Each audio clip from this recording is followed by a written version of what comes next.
My name is George Schmidbauer, and since I'm about to graduate from the University of Nevada, Reno, I'm going to talk about one of the things that I want to do after I graduate. So after graduation, I want to get into multifamily real estate investing. The best way for me to get into this is through syndication. Real estate syndication is the process in which investors pool their financial and intellectual resources in order to invest in properties that are much larger than they can manage on their own. I've been doing a lot of research into US and international markets in an effort to find a market that would help me start my career off strong. In the US, the multifamily real estate market has been doing very well the past 10 years. On average, multifamily real estate prices have doubled since 2008, but the cap rate, which is a return on your investment, has been steadily declining. If I were to invest in US real estate, my worry would be that I would be buying too high and that an inevitable market downturn will come and cause trouble for me.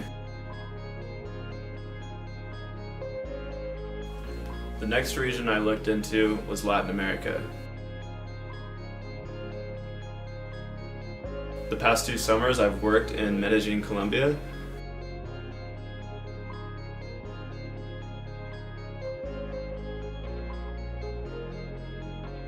I became very comfortable with the idea of investing in places like Colombia when I saw the growing prosperity of the middle class and how most of the things that investors think are risky about investing in these countries are not actually true.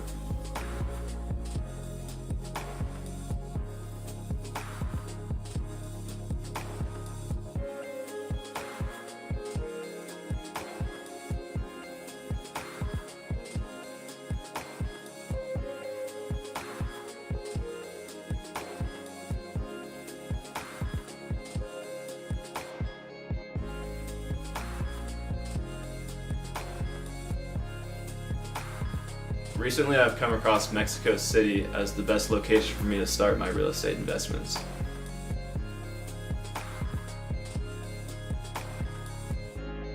Investors believe that young, middle-class professionals moving back into urban areas like Mexico City will drive a rapid growth in the apartment market, similar to what we've seen in the US in recent years.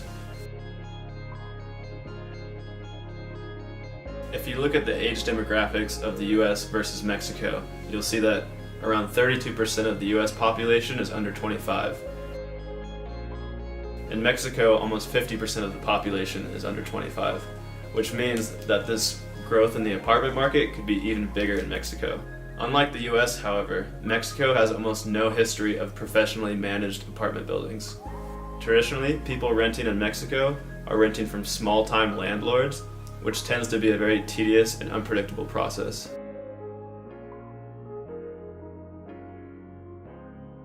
Right now, Mexico City has a few thousand professionally managed apartment buildings compared to 500,000 in Houston, which is a city a quarter of the size. Mexico City officials have recently announced that they want to build 50,000 units a year. Large institutions have noticed this huge lack of supply of apartments in Mexico City and have started to move in to take advantage of the opportunity. Instead of investing in multifamily real estate in the US, where a market correction is due in coming years, I see an enormous opportunity to get in at the start of the apartment trend in Mexico City, where institutional investors are only starting to realize that the possible reward far outweighs the risk.